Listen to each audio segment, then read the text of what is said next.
Ndtv's only political news show, Dome Discourse. We are your gracious hosts, Jackie and Jillie. Thank you, Jackie. Yes, it's truly an honor to be here with you tonight, Notre Dame. We are here to turn national events into local discourse. Now it's time to get down to the facts, which is the only thing you'll hear from us here on this show. Today, Dome Discourse will cover the highly contested issue of the Trump impeachment inquiries in a concise and easy-to-understand manner. Let's go back to the winter of 2014 in Ukraine. After the then Ukrainian president tried to strengthen ties with Russia, a Ukrainian revolution broke out, and former Vice President Joe Biden was assigned U.S. diplomacy for the area. 2 months later, Joe Biden's son, Hunter Biden, joined the board of directors at Ukrainian energy company Burisma. The company was already under intense scrutiny after facing previous charges of money laundering, fraud, and tax evasion, and was owned by a minister of the former Ukrainian president. Burisma then lobbied to the Obama administration to drop the probe into its dealings. Though this was suspicious, it failed to reach mainstream media and was swept under the rug until April of this year. At this time, Volodymyr Zelensky was elected president of the Ukraine. Zelensky's rise to power intricately mirrors Trump's accession because of his major lack of prior political experience. On May 1st, 2019, the New York Times released a story claiming that Trump's personal lawyer, Rudy Giuliani, encouraged Ukraine to reinvestigate the Biden-Ukraine controversy, suggesting wrongdoing by now presidential candidate Joe Biden. 2 months later, in the Trump administration's effort to cut unnecessary spending, the U.S. withheld approximately $392 million in military aid from Ukraine. A week later, President Trump and President Zelensky spoke over the phone.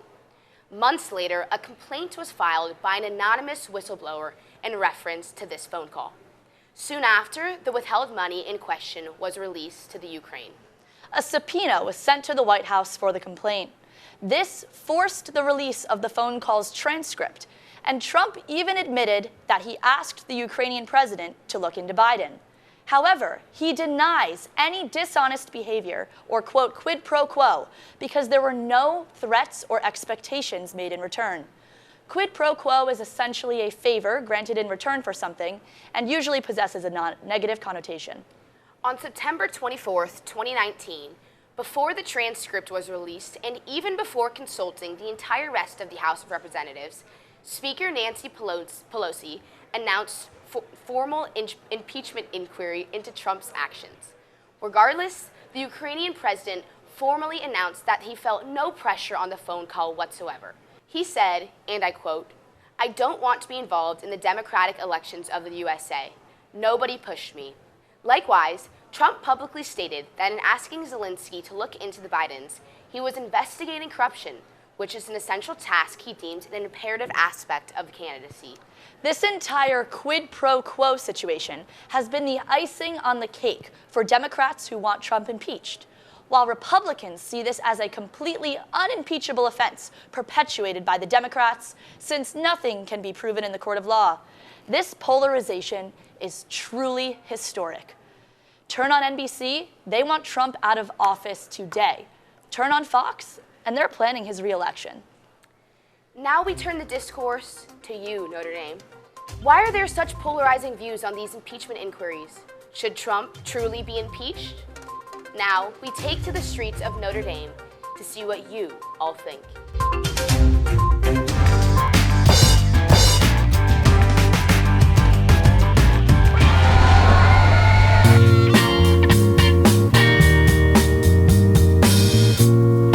Do you think Donald Trump should be impeached? Yeah. I'm gonna say no. Of course. I believe he's committed crimes that go against the Constitution. Do you know what those crimes are?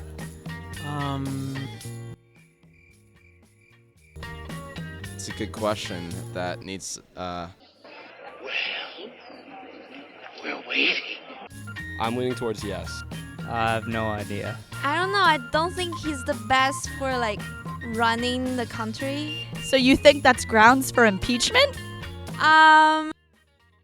What are your thoughts on Donald Trump? don't hate him or anything, but Yeah, hate's a strong word. Absolutely not. More of a dislike. I like that he doesn't with the people, and I think that gets him into a lot of heat because he says mean things. Thank you for watching Dome Discourse, where discourse finds its home. Inside the dome.